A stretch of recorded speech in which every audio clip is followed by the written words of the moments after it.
서양에서는 서양에서는 동양처럼 하나로 완전하게 귀결되는 건강 이론이 없습니다. 그냥 뭐 혈압이 높으면 이러이렇게 조작을 해서 혈압을 조절해라.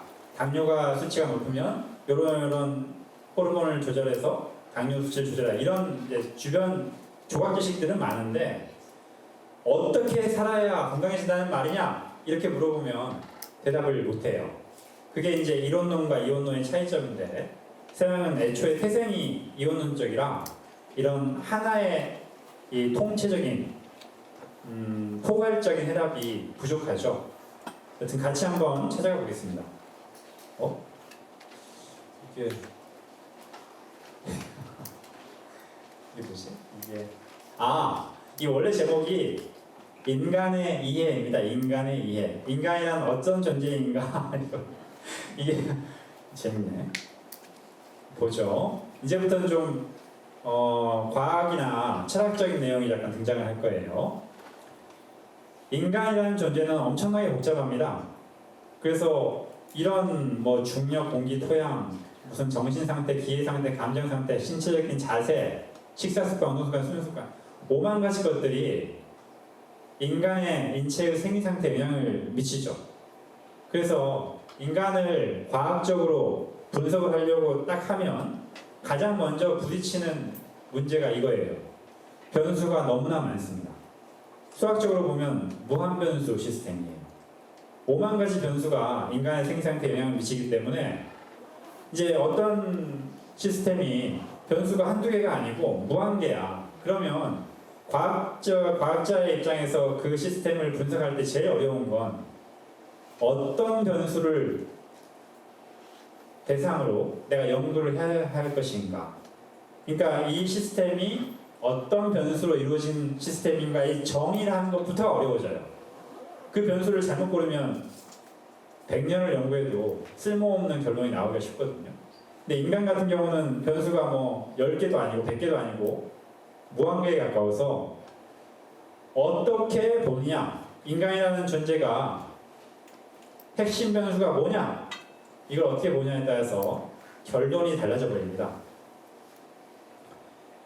어떤 대상을 어떻게 볼 것인가, 그 보는 관점을 보통 이제 관이라고 하죠. 뭐 영어는 프레임이라고 할 수가 있는데 이 관이 얼마나 무섭냐면 동양에서는 이제 이론론의 전통이 있고 서양은 뭐 이원론 또는 다원론이라고 하죠. 이런 관점으로 어느 날 이제 디스크 환자가 이 만성 질환이라고 가정을 하겠습니다. 예를 들면 저희 아버지처럼 어느 날 허리가 아파서 살다가 그냥 우연히 허리가 아파졌어요. 그래서 병원을 갔어. 병원을 갔는데 사진을 찍어보니까 디스크 추간판이 돌출해가지고 신경을 누르고 있어서 통증이 느껴진다. 이렇게 사진이 나왔어요. 그러면 이론론적인 관점에서 이 사람의 인체의 모든 걸 알고 있는 사람이 이걸 진단을 하면 이 사람은 앉아서 생활을 하다 보니까 하지 운동이 부족해져서 혈액순환이 잘 안 돼가지고 전신의 근육이 약해지면서 그러다가 허리 쪽에 인대나 건이 약해지면서 디스크가 튀어나오면서 통증이 발생했구나 라고 진단을 해야 맞아요. 만성질환에 한해서는. 교통사고로 인한 디스크 돌출이 아니고 만성질환자는 이렇게 진단을 해야 맞습니다. 이게 왜 맞는지는 이제 본론에 구구절절히 제가 설명을 할 거고요. 그런데 이런 관점이 없는 지금의 서양의학에서 쓰는 방법대로 진단을 하잖아요. 그럼 아주 간단하죠.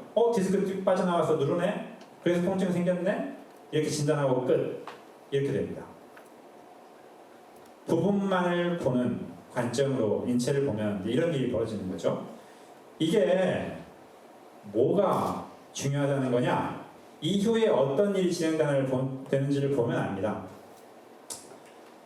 이렇게 진단을 하면 자, 처음부터 끝까지가 논리적으로 연결이 되어 있거든요. A면 B이고 B면 C이고 C면 D잖아요. 그럼 이 D를 해결하기 위해서 뭘 하면 됩니까? A를 고치면 되겠죠. A를 고치면 순차적으로 다 해결이 됩니다. 그래서 이런 사람들한테 치료법으로 다리 운동을 뭐 허리 아프다고 허리가 아니고 다리 운동을 많이 하는 양생공 수련을 시키면 그냥 나아버려요. 허리만 낫는 게 아니고 전신이 다 건강해집니다. 허리가 낫는 건 당연하고 이렇게 되는데, 자, 저렇게 이원론적으로 이 국부만을 본 다음에 치료를 어떻게 하죠? 처음엔 진통제를 주다가 좀 안 되면 뭐 신경 차단이네 무슨 시술을 하다가 나중에는 이건 디스크 잘라내야겠습니다. 수술하면 낫습니다. 이렇게 말하잖아요. 그 수술을 시켜버리죠. 저희 아버지도 수술을 받았어요. 그 결과 어떻게 되느냐? 단기적으로는 통증이 줄어들거나 없어져요. 그래서 환자들은 몸이 나았나? 이렇게 착각을 하죠. 착각입니다. 착각. 장기적으로는 생명력이 저하되는 게 기본으로 따라오고, 이제 이때부터는 운인데, 운이 나쁘면 이제 저희 아버지처럼 됩니다. 딱 12년 동안 안진뱅이 생활을 하셨어요. 지금 뭐 저희 아버지만 그런 게 아니고, 지금 이제 만성 척추 환자한테 수술시키는 병원이 아직도 많이 있잖아요. 일부 의사들은 양심선언도 하고 있는데 아직도 많습니다. 선전하고 있는 것도 많고, 그 중에 많은 환자들이 이런 길을 걸어가고 있어요. 지금 이 순간도. 그래서 한쪽은 똑같은 병인데 한쪽은 허리가 낫는 건 물론이고 전신이 더 건강해지고, 한쪽은 그냥 장애인이 됩니다. 털끝만한 처음의 차이가, 오류가 마지막에 시간이 흘러서 마지막에 가면 엄청난 차이가 나타나거든요. 이게 관이 무섭다는 거예요. 그래서 동서양 사유의 경향성을 보면 이렇게 이 대상을 조각조각 내서 보려고 하는 경향성은 역사의 시초부터 그런 동양과 서양이 좀 다르거든요. 서양 같은 경우는 이 플라톤이 소크라테스 제자죠. 뭐 이데아로인가에서 이 현실 세계와 이상 세계를 나눠 놓습니다. 내 머릿속에서. 뭐 설마 이게 플라톤만의 책임은 아니겠지만, 그 이후에도 서양 사회를 보면 철저하게 이원론적인 또는 다원론적인 세계가 계속돼요. 중세에는 종교가 지배를 했다가, 데카르트가 이제 몸하고 마음하고 따로따로 구분해서 나누는 이유로는 또 과학이 등장을 하죠. 종교일 때는 마음이 지배를 했다가, 과학일 때는 물질이 지배를 했다가, 지금까지도 서양 사회를 보면 종교와 과학이 양립을 하고 있습니다. 아직도 갈라져 있죠. 아직도. 그리고 그렇게 이제 물질 위주의 근대 과학을 배경으로 등장한 게 지금의 서양의학이에요. 그래서 마치 로봇이나 자동차를 검사하는 것처럼 인체를 검사하고 있죠. 그래서 서양을 이원론적이라고 하고, 그렇게 보는 시각을 기계론적이라고 얘기합니다. 그래서 보통 서양 병원에 가면은 내가 건강하냐 건강하지 않냐를 얘기를 하지는 않죠. 그냥 어떤 바이러스가 있냐, 어떤 세포가 있냐, 혈액 조성이 뭐가 문제가 있냐, 이렇게 사기 위주로 얘기를 하게 되어 있습니다. 이게 이제 이원론의 특징이고요. 반면 동양은 어떻느냐?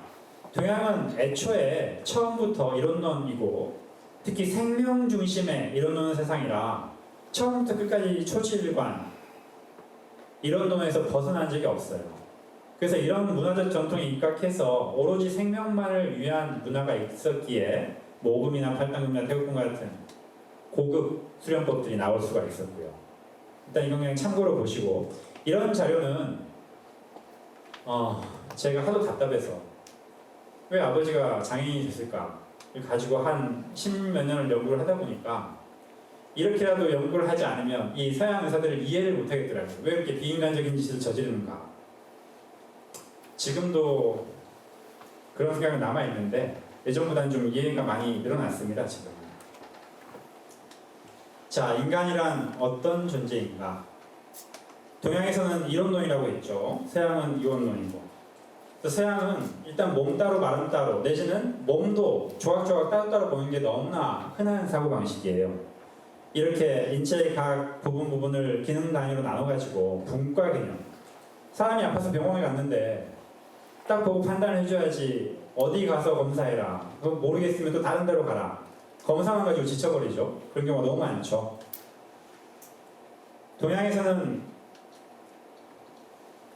처음부터 끝까지 이론론이라 심신이력, 몸과 마음이 편하다, 이런 세상이 기본이고, 심지어는 생리학적으로도 이게 실선으로 나뉘는 경우가 없어요. 내 몸의 중심인 정기, 신혈도 다 서로 왔다 갔다 변할 수 있는 존재, 가변적인 존재로 보고 있고, 피육, 맥근골도 물리적으로 딱딱 나눠 떨어지는 개념이 아니고 언제든지 서로 상호간 영향을 미치고 있는 존재로 봅니다. 그래서 이런 걸 전일관이라고 얘기를 하고요. 서양 기계론의 사례들은 많죠. 이제 이게 해부생리학 교과서에 보면 나오는 그림인데, 원자가 모여서 분자가 되고, 분자가 모여서 거대 분자가 되고, 거대 분자가 모여서 뭐 조직이 되고, 이런 식의 그림들. 문제가 뭔지 아시겠어요? 이런 그림들을 보다 보면, 아, 분자 여러 개를 모아놓으면 조직이 만들어지나? 이런 말도 안 되는 착각을 하기가 쉬워요. 그렇게 안 되죠. 원자를 아무리 많이 모여놓는다고 해도 생명체가 만들어지는 게 아닙니다. 이렇게 화살표 하나하나마다 생명의 신비가 동반되지 않고는 이게 생명체로 만들어질 수가 없죠. 그게 빠져 있어요. 그래서 이런 그림을 막 보다 보면 어떤 무서운 생각까지 하게 되냐면, 아, 내가 호흡이 잘 안 되면 폐를 쪼개보면 알겠네? 나도 모르게 이런 생각까지 할 수가 있어요. 사람이라는 존재가. 무조건 조각조각 나누고 말단의 증상에만 집착하죠. 그래서 인체에 대한 왜곡이 자기도 모르게 일어나기가 쉽습니다.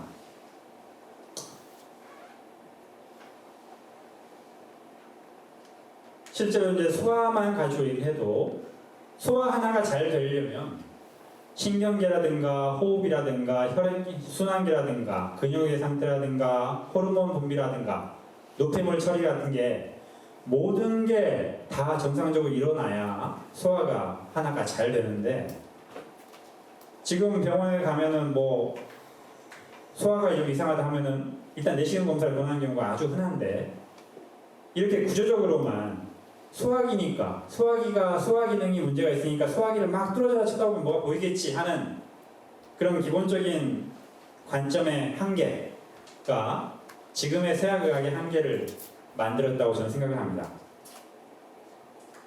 뭐 소화만 그러는 게 아니죠.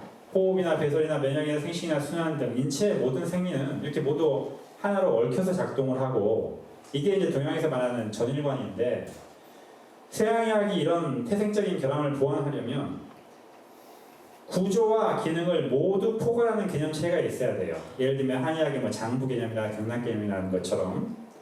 그리고 이런 체계를 이용해서 상태를 검사하고 판단할 수 있어야 합니다. 예를 들면 한의학의 진맥이나 변증 체계처럼. 그리고 이런 진단 결과에 근거해서 현상을 치료할 수 있는 방법이 개발되어야죠. 한의학의 침이나 탕약 같은 것처럼. 근데 이런 게 다 불가능해요. 애초에 지금처럼 서양의학처럼 쪼개보는 시각으로는 구조와 기능, 그 전체를 포괄하는 개념 자체를 만들기가 너무나 어려워요. 그건 양의사들이 능력이 없어서가 아니고 철학의 대전제에서 오류가 생기면 그 세부 항목들은 그걸 해결하기가 어려워요. 대전제에서 해결되지 않는 이상. 동양의 인간관을 보면 서양의학과하고는 정말 극과 극입니다. 전체를 하나로 보는 전일관, 전체가 하나로 작동을 한다는 거예요. 그리고 매 순간 변화한다는 항동관, 지금 이 순간에도 제 몸의 생리 상태는 변하고 있고 여기 있는 분들의 생리 상태도 다 매 초마다 변하고 있습니다. 그런 변화의 방향을 가장 좋은 방향으로 유도해 줄 수 있는 게 양생공이라는 거고요. 그래서 인체에 대한 통체적 접근을 통해서 오류를 방지하려고 하는 목적이 깔려 있죠. 아, 이게 또 안 보이네. 자, 이게 앞에 전일관의 난해함, 이게 이제 원래 제목입니다. 아무리 작고 사소한 것이라도 전체를 알아야 제대로 알 수 있어요. 아까 소화 하나만 그런 게 아니고 뭐 두통이 생겼다, 두통 환자를 치료하려고 해도 머리끝부터 발까지 다 알아야 치료법이 나옵니다. 그게 이제 한의학이 위대하긴 하지만 너무나 어려운 점인데, 예를 들어서 한의학의 장구면증에서 환자 한 명을 어떻게 치료를 할까 판단을 할 때 참고하는 변수들이거든요. 이게 다가 아닙니다. 이거 말고 더 있어요. 이게 지금 중요한 변수만 뽑아놓은 건데, 그래서 그냥 내가 두통이 있어서 한의원에 갔어. 근데 제대로 검사를 하려면 이걸 다 봐야 됩니다. 다. 이것뿐만이 아니라 더 봐야 돼요. 그걸 다 참고해서 치료법을 정하기 때문에 같은 병이라도 치료법이 달라지는 거고, 반대로 겉보기에는 달라 보이는 병이라도 몸 상태가 같으면, 전체적인 몸 상태가 같으면 치료법이 같아지는 거죠. 이게 이제 하도 어려우니까, 이론은 좋은데 현실에서 적용하기가 너무 어려우니까 나오는 방법이 한눈에 그 차이점을 파악하자. 그 방법이 이제 형상의학 또는 체질의학 이런 형식으로 이제 발전을 하는 거예요. 저도 지금 이제 한의원에서 처방을 할 때는 체질의학적인 방법으로 맥진에서 판단을 하고 있는데, 여튼 한의학이 그런 식으로 발전이 된 배경에는 이런 내용이 있다는 걸 참고하시고요. 그것뿐만이 아니죠. 인간이 특성이 또 뭐가 있냐면, 나이가 들면서 계속 몸이 약해져 가죠. 생리력이. 내가 큰 문제가 없이 생활을 해도, 예를 들어서 이제 제가 매일 양생공 수련을 해도 저도 이제 나이가 어느 정도 있으니까 계속 생리력이 떨어져 갑니다. 흔히 꺾어지기 시작을 한다고 하죠. 그게 이제 황전의학에 의하면 여자는 35세 부분에서, 남자는 40세 부분에서 꺾어지기 시작하기 때문에, 이 이전에는 선천, 그러니까 내가 부모님한테 받은 내 체질이 얼마나 건강하냐에 의해서 좌우를 받고, 이 나이 이후에는 후천, 내가 어떻게 사는가에 의해서 영향을 더 받는다고 봅니다. 그래서 흔히 마흔이 넘으면 뭐 자기 얼굴에 책임을 져라 하는 말도 여기서 나오는데, 양생공 수련은 이런 내용을 알고 나면 선택이 아니라 필수가 되겠죠. 누구나 문제가 없이 살아도 생명력이 떨어져 가니까 그걸 보충해 주는 거예요. 인간이란 도대체 뭘까? 지금 제가 앞에서 말한 몇 가지 내용만 알아도 한 인간을 정의하고 분석하는 게 얼마나 과학적으로 어려운 일인지 좀 감이 오십니까? 이렇게 복잡할 때 과학의 도움이 필요해요. 원래 과학은 어려운 게 아니고 딱 보기에 어려운 걸 좀 더 쉽게 알아보자 하고 쓰는 게 과학이라서, 이제부터는 좀 과학의 도움을 받아서 얘기를 해보겠습니다.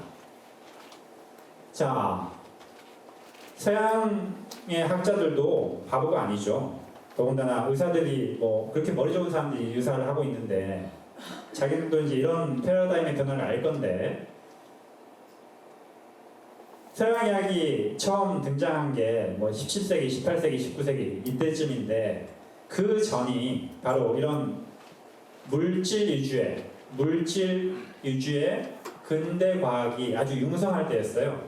그래서 무슨 뭐 물리학이라든가, 그리고 뭐 세포 이론 엑스레이, MRI 이렇게 이제 뭔가 물질을 검사하고 물질을 분석하는 기술이 막 늘어가던 시절, 그때의 학문들을 배경으로 등장하는 게 이제 서양의학입니다.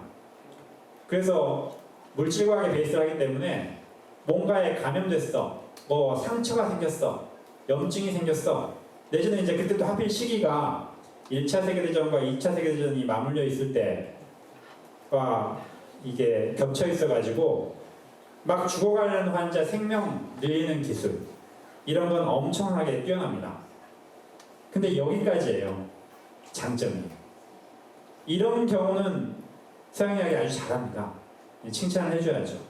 그런데 문제는 뭐냐, 이제 19세기 이후로 뭐 종의기원 전후부터 시작을 해서 진화생물학, 유전학, 생화, 분자생물학 이렇게 생명 그 자체를 논하는 과학이 급속도로 발전을 해요. 그래서 그전에는 물질 분석하는 과학이 이 과학을 선도를 해갑니다. 과학계의 메인스트림이 되는데, 그 이후에는 최근으로 올수록 생명 자체를 대상으로 하는 과학이 더 선도를 하게 되죠. 그런 이론의 중심에 이제 생명의 중심 원리가 포함이 되는데, 이렇게 근현대 과학에서 생명과학이 눈부시게 발전을 하면서 이렇게 과학계의 패러다임이 바뀐 것을 반영하는 어떤 의학적인 변화가 있어야 될 거라고 저는 생각을 합니다. 왜냐? 대사장애를 포함한 이 현대인의 만성 질환에 서양의학이 너무나 취약해요. 이 뒤에 그걸 보여드릴 겁니다. 지금의 환자가 얼마나 많이 고통받고 있는지. 근데 지금의 서양의학 체계로는 그걸 손을 댈 수가 없어요. 아까처럼 그냥 척추 뼈 튀어나왔으니까 이렇게 잘라서 집에 보내는 이런 건 의학이라고 할 수가 없어요. 사람 전체를 알고 나면. 그래서 이렇게 과학적인 패러다임이 바뀌면서 그걸 의학으로 어떻게 연계를 시킬 건가에 대한 하나의 제안이라고 생각하고 제 강의를 보셔도 될 겁니다. 생명의 중심 원리라는 건 뭐냐면 흔히 DNA가 유전물질이라는 건 많이 들어서 아실 거예요. 근데 DNA는 뭔지 눈에 보이지도 않고 궁금하지도 않죠. 우리가 궁금한 건 이겁니다. 피부색이 어떠냐, 키는 얼마나 되느냐, 뭐 이 사람이 체질은 뭐냐, 얼마나 오래 살까, 얼마나 건강할까 이런 걸 형질이라고 해요. 그 개체의 특이한 속성, 이걸 형질이라고 하는데 유전물질이 이런 형질, 최종적인 형질하고 어떤 관계가 있는 건가 이걸 밝혀놓은 게 생명의 중심 원리라고 이름이 붙여졌는데 DNA가 서로 복제를 해서 RNA로 전사되고 그게 번역돼서 단백질이 만들어지고 그 단백질 하나하나가 형질이 발현되면서 최종적으로 그 인간의 각 속성들을 다 만들어내는 거죠. 이게 좀 어려운데 쉽게 요약하면 인체의 생명 활동의 시작은 DNA부터다. 이게 현대 생물학이 밝혀낸 가장 기본이 되는 원리입니다. 여기까지는 뭐 DNA도 많이 들어보셨을 거고 쭉 그냥 한 방향으로 전개되는 이론이라서 그렇게 어렵진 않을 거고요. 그래서 생명의 중심 원리에서 인간 생명 활동의 가장 시작점이 DNA다 라고 얘기를 밝혀놨기 때문에 그걸 염두에 두고 인간이라는 존재를 한번 시스템 모델링을 해볼게요. 이제 제일 처음에 부모한테 받은 DNA를 가지고 태어나죠. 이미 태어날 때 약간의 육체가 함께 만들어지니까 이 보라색 부분은 몸입니다.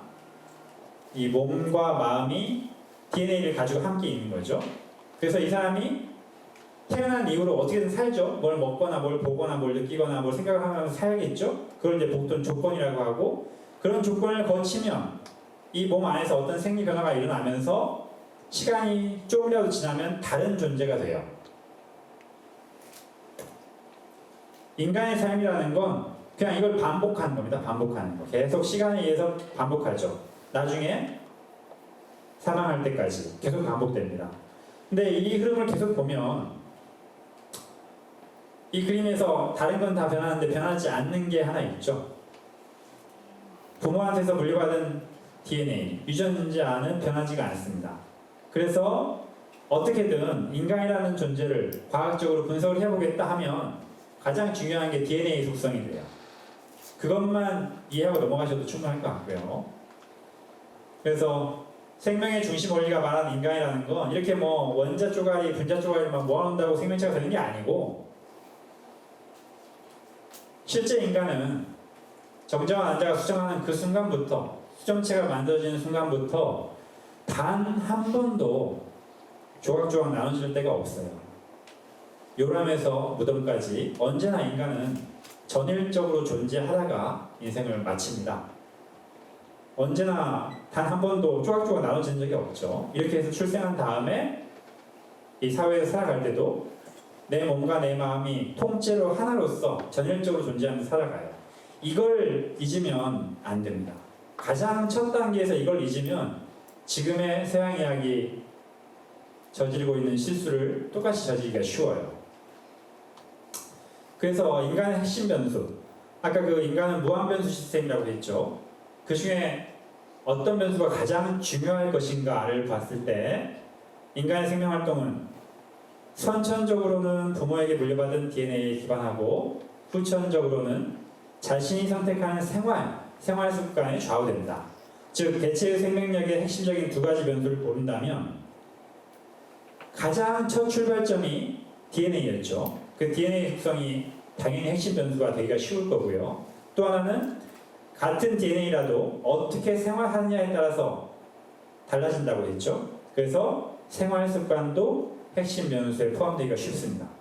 이 두 가지, 이게 또 깨졌네. 인간의 DNA 속성이 뭔가 이것을 진화 생물학 이론에서 밝혀볼 거고요. 생활 습관을 어떻게 해야 건강할 것인가 하는 것을 대사 이론을 통해서 설명을 좀 드릴 거예요. 이게 본론의 핵심 내용이 됩니다.